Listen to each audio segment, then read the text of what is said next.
Let me share something that truly shocked a surgeon, not a blogger, not a supplement company, tall surgeon. After decades in the operating room, after seeing thousands of aging arteries, weakened bones, inflamed joints, and fragile muscles, he discovered something powerful. And it wasn't stitched meat, it wasn't a protein powder, it wasn't an expensive anti-aging supplement. It was a traditional food that's been around for thousands of years.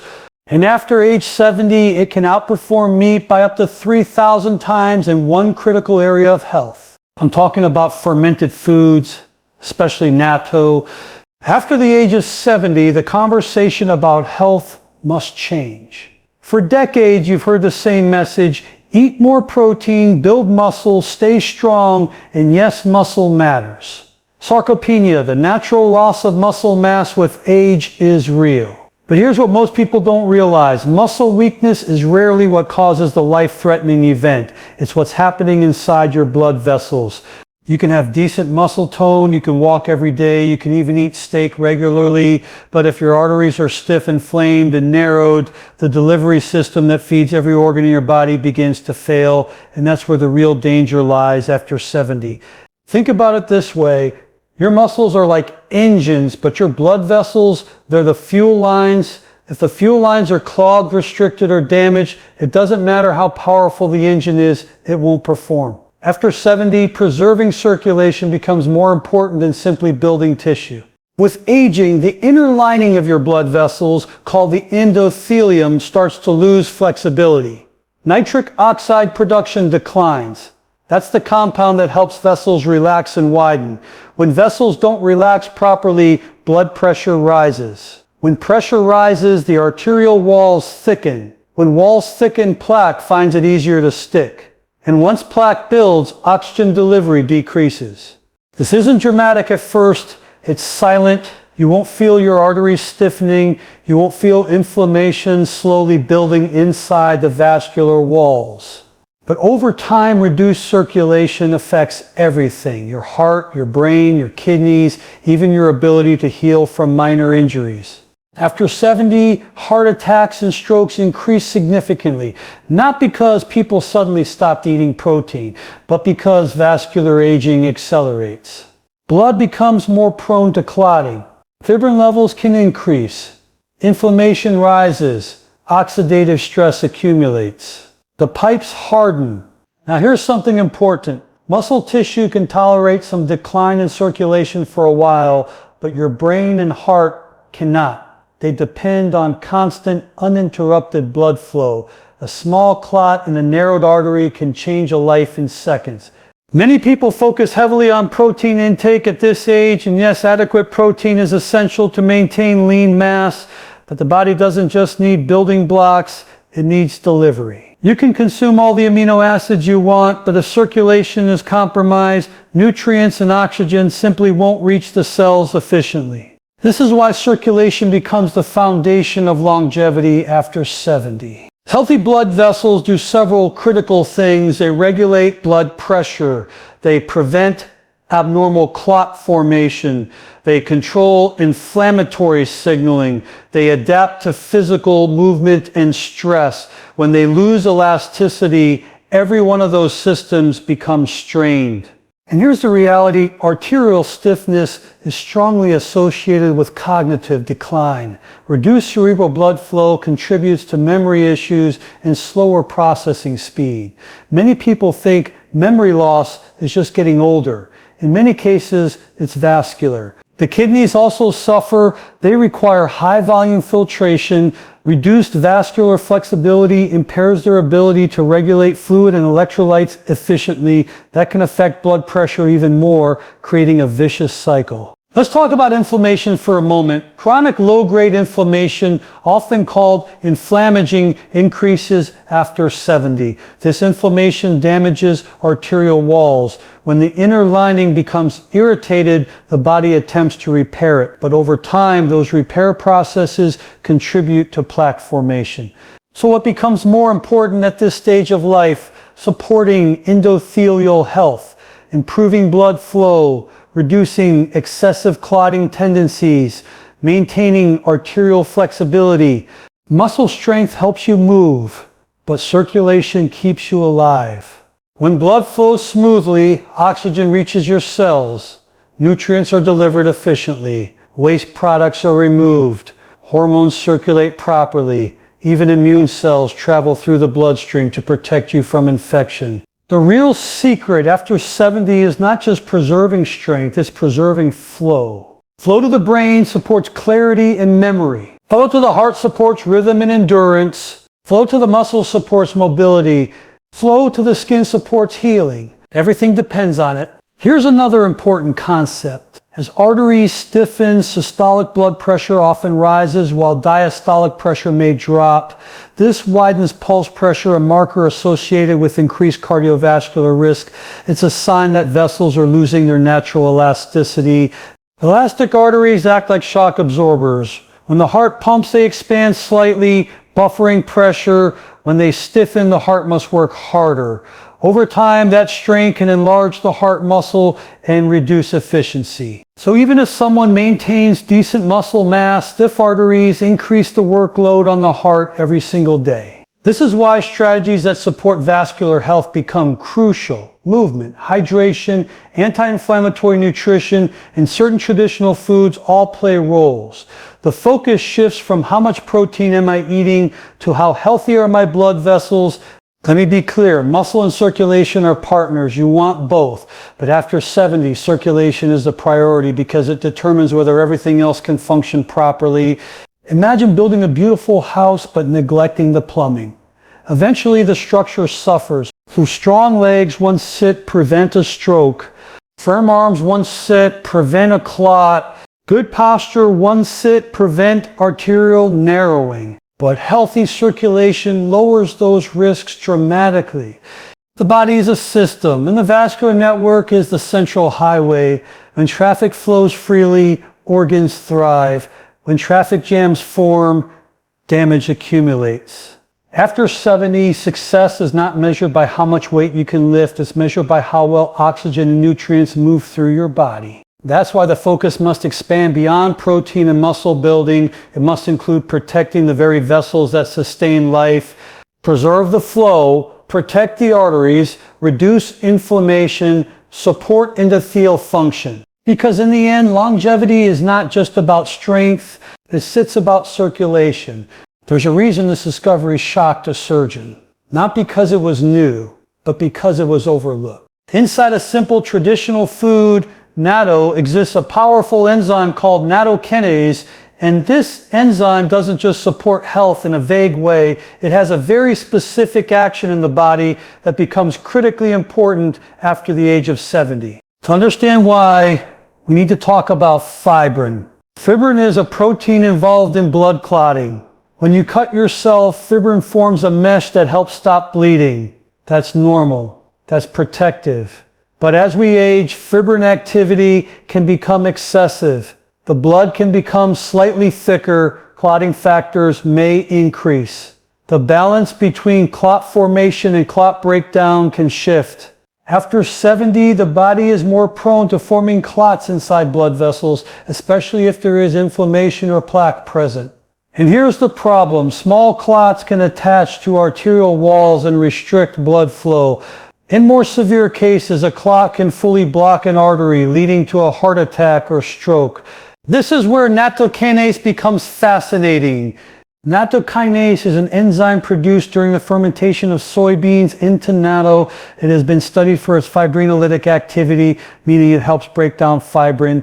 In laboratory analysis, its ability to degrade fibrin has been shown to be remarkably potent compared to many standard dietary proteins. That's where the 3000X comparison originates. Not that natto replaces meat nutritionally, not that it contains 3,000 times more protein, but in terms of this specific fibrin dissolving action, its enzymatic activity is dramatically stronger than ordinary food proteins. And that distinction is critical. Meat provides amino acids, building blocks for muscle and tissue repair, but meat does not actively support the breakdown of excess fibrin in the bloodstream. Nattokinase does.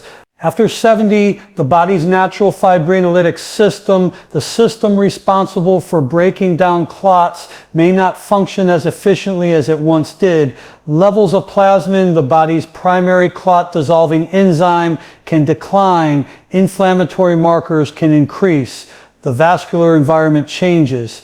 Nattokinase appears to support this natural process by enhancing fibrin breakdown and influencing factors involved in clot regulation. Now let's be clear, this is not a replacement for prescribed medications, it's not a miracle cure, but what makes it powerful is that it supports a natural biological mechanism, one that becomes increasingly important with age. Think about blood flow like a river. When the river is clear and flowing smoothly, life thrives along its banks. But when debris accumulates, when the water thickens, when blockages form, everything downstream suffers. Nattokinase works at the level of that debris, specifically fibrin, helping maintain smoother flow.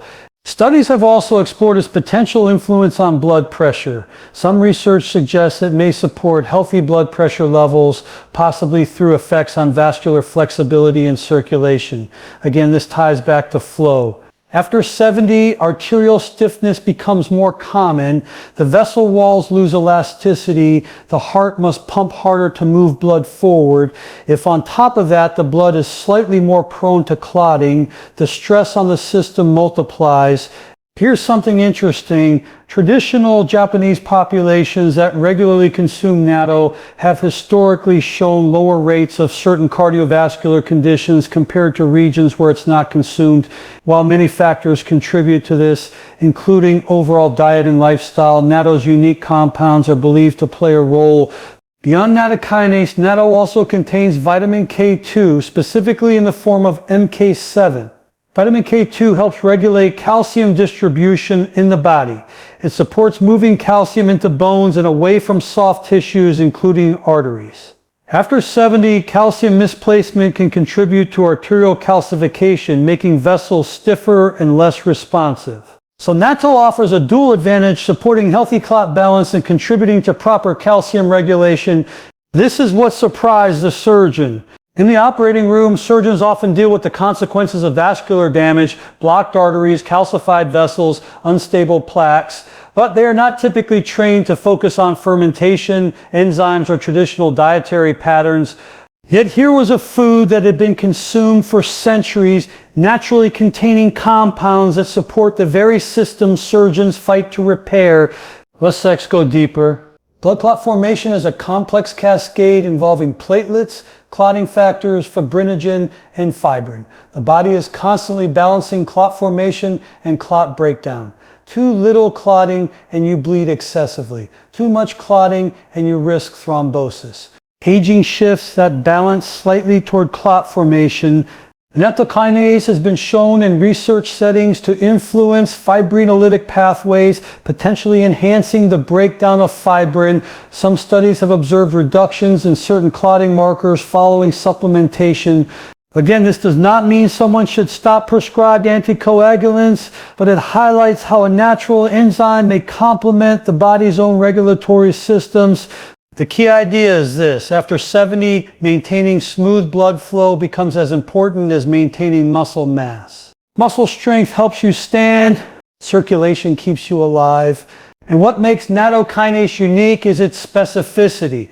It doesn't just provide general nutrition, it participates in a targeted biological process. Imagine two individuals at age 75. Both eat adequate protein, both try to stay active, but one supports vascular health through traditional fermented foods, while the other does not. Over time, small differences in clot regulation and arterial flexibility can translate into significant differences in outcomes.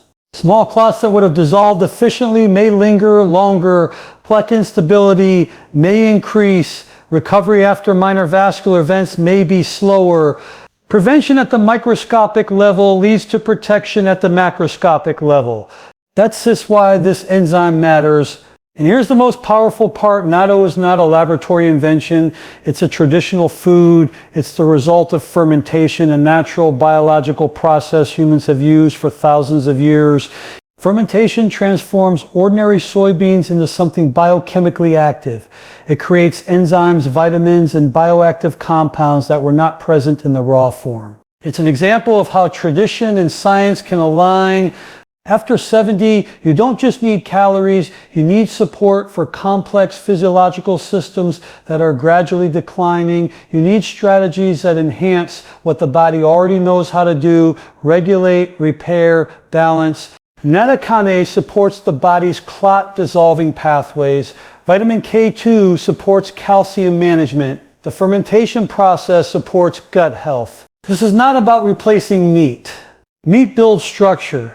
Natto supports flow and regulation. And when structure and flow work together, the body performs at a higher level, even in later decades of life. That's why the discovery was so surprising. Not because it was exotic. It's not because it was expensive, but because it was simple.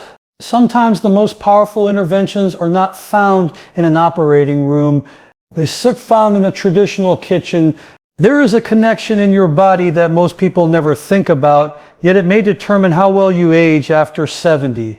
It's the connection between your gut and your arteries. And first, that may sound strange. What does digestion have to do with circulation? What does the bacteria in your intestines have to do with your heart or brain? The answer is everything. Inside your digestive tract live trillions of microorganisms, bacteria, fungi, and other microbes, collectively known as the gut microbiome. When this ecosystem is balanced, it supports digestion, nutrient absorption, immune regulation, and even hormone signaling. But when it becomes imbalanced, it can drive inflammation throughout the entire body. And inflammation is one of the primary drivers of arterial aging. After 70, the microbiome naturally changes, diversity often decreases, beneficial bacteria decline, digestive enzyme production slows, stomach acid may decrease. Many older adults also take medications that further disrupt gut balance: antibiotics, acid blockers, anti-inflammatory drugs. Over time, this can weaken the intestinal barrier. When the gut barrier becomes compromised, sometimes referred to as leaky gut, small inflammatory particles can pass into the bloodstream. The immune system reacts. Low-grade chronic inflammation increases. This is often subtle. There are no obvious symptoms, but inside the blood vessels, inflammatory signaling begins to rise. The inner lining of the arteries, the endothelium, is highly sensitive to inflammation. When inflammatory markers circulate through the bloodstream, they irritate that lining.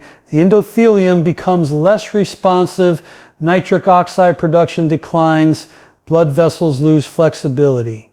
Now the connection becomes clear. An unhealthy gut can contribute to stiff arteries, but the relationship goes even deeper. Certain gut bacteria produce beneficial compounds called short-chain fatty acids, such as butyrate. These compounds help regulate immune function and reduce inflammation. They also support the integrity of the intestinal lining.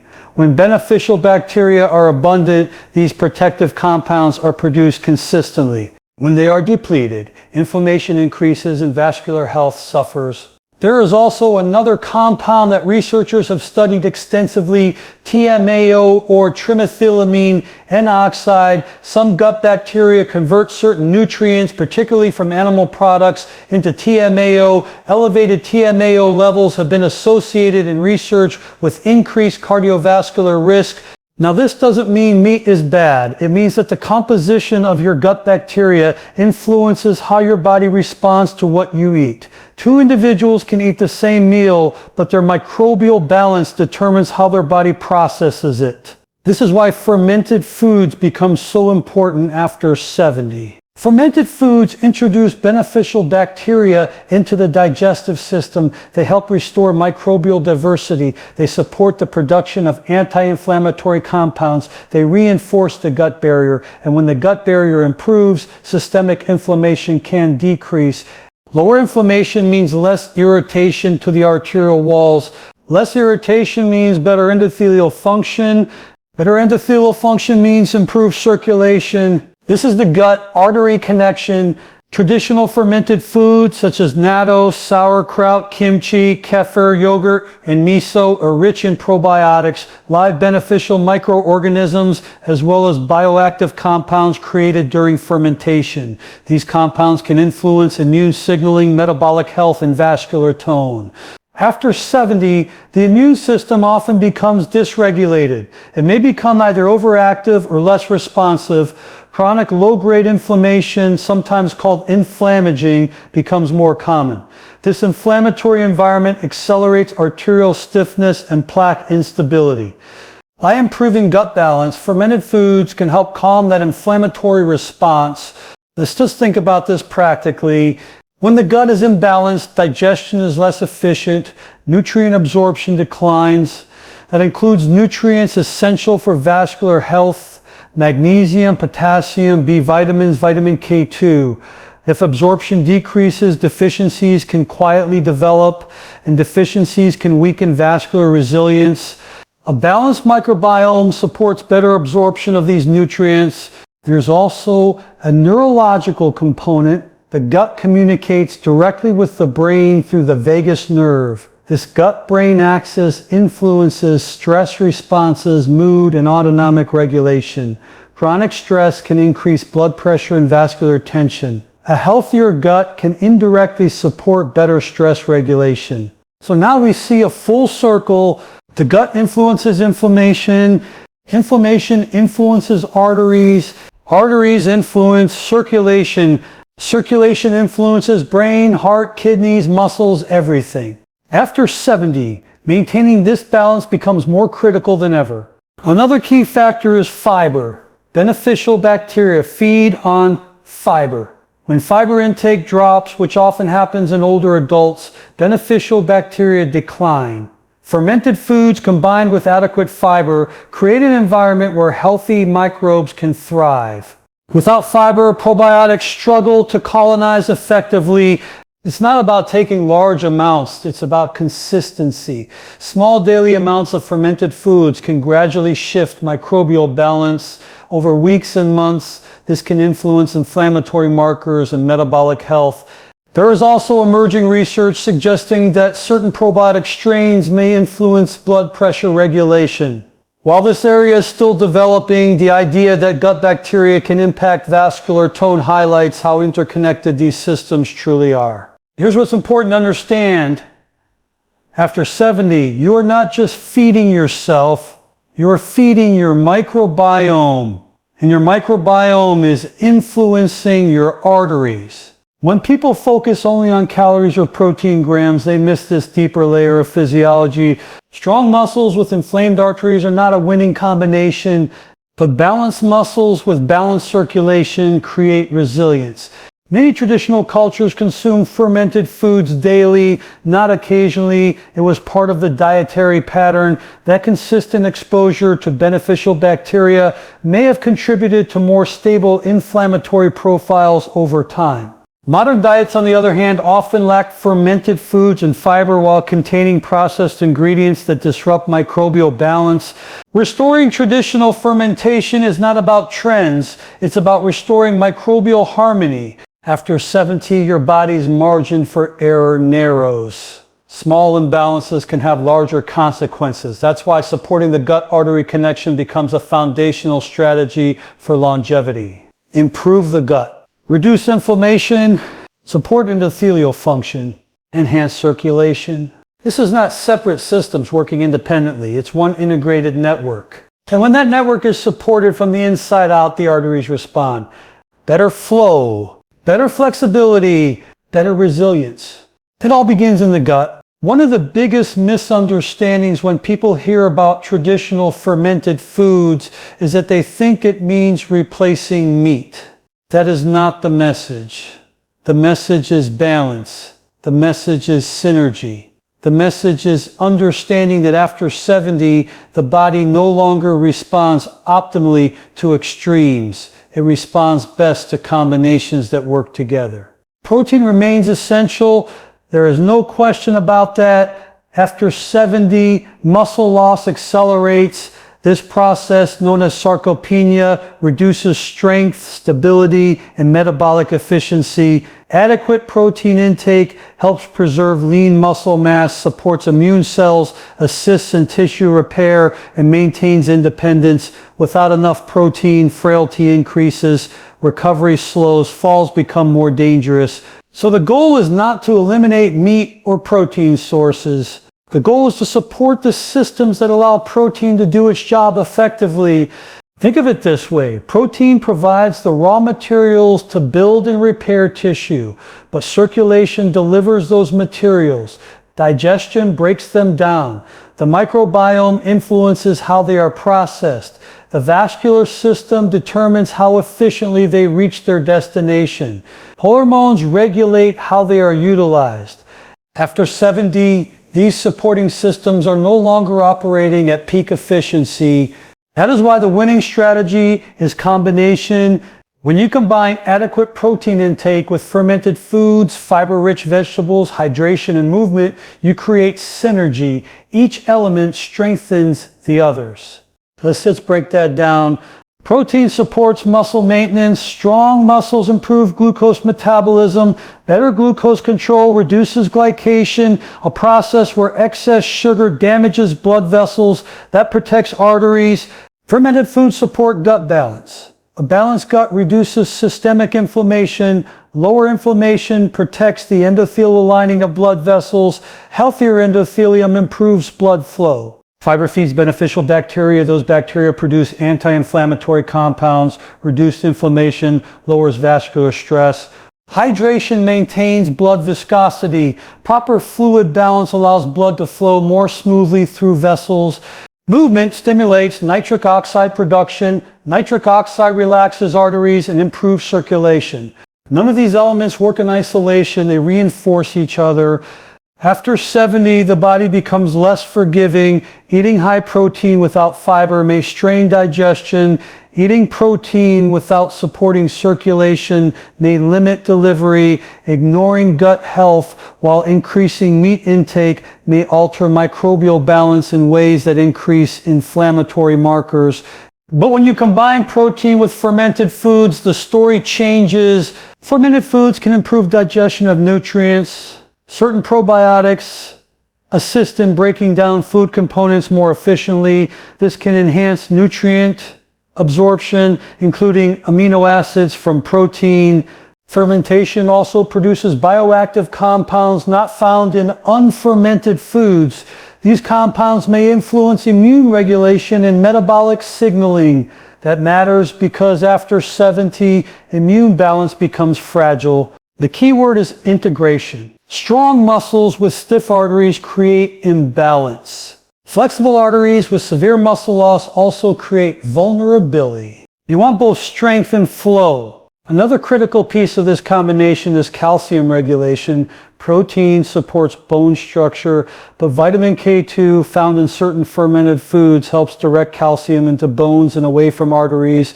Without proper regulation, calcium can deposit in arterial walls, contributing to stiffness. So when protein supports bone density and fermented foods support calcium placement, the result is stronger bones and more flexible arteries. That is synergy. Let's talk about inflammation. Aging is associated with low-grade chronic inflammation. High inflammation accelerates muscle breakdown and arterial damage simultaneously. Adequate protein helps preserve muscle under inflammatory stress. Fermented foods help calm inflammatory signaling. Together, they create a protective environment. If you only increase protein but ignore inflammation, muscle preservation may still be compromised. If you reduce inflammation but fail to consume adequate protein, muscle mass may decline. The combination addresses both sides of the equation. There is also the metabolic factor. Muscle tissue improves insulin sensitivity. Better insulin sensitivity reduces excess glucose in the bloodstream. Lower glucose reduces vascular damage, but insulin sensitivity also depends on gut health and microbial balance. Again, the systems connect. Now consider recovery. After 70, recovery from illness, surgery, or injury takes longer. Protein supplies the amino acids necessary for repair. but circulation delivers immune cells and nutrients to damaged tissue. Gut health influences immune function, reduced inflammation prevents excessive tissue damage. A combined strategy improves resilience. It is not about dramatic changes, it is about daily consistency. A serving of high-quality protein, a small portion of fermented food, vegetables for fiber, adequate hydration, regular movement, simple, sustainable, effective. The mistake many people make is focusing on one variable. They count grams of protein obsessively but neglect vascular health. Or they focus only on heart health while under-consuming protein and losing muscle mass. The body does not operate in compartments. After 70, you are preserving function, not chasing extremes, preserving independence, preserving clarity, preserving strength, preserving circulation. When muscle and vascular health are supported together, quality of life improves. Imagine walking confidently because your muscles are strong. Imagine thinking clearly because your brain receives steady blood flow. Imagine healing faster because nutrients are delivered efficiently. That outcome is the result of synergy. Even digestion benefits from this approach. Adequate protein stimulates stomach acid and digestive enzymes. Fermented foods introduce beneficial bacteria that assist in breaking down nutrients. Together they optimize absorption. And here is something powerful. Small improvements compounded over years create dramatic differences in later decades. Adding fermented foods daily while maintaining adequate protein may seem minor, but over time, reduced inflammation, better vascular flexibility, and preserved muscle mass can shift the trajectory of aging. You are not trying to become 30 again.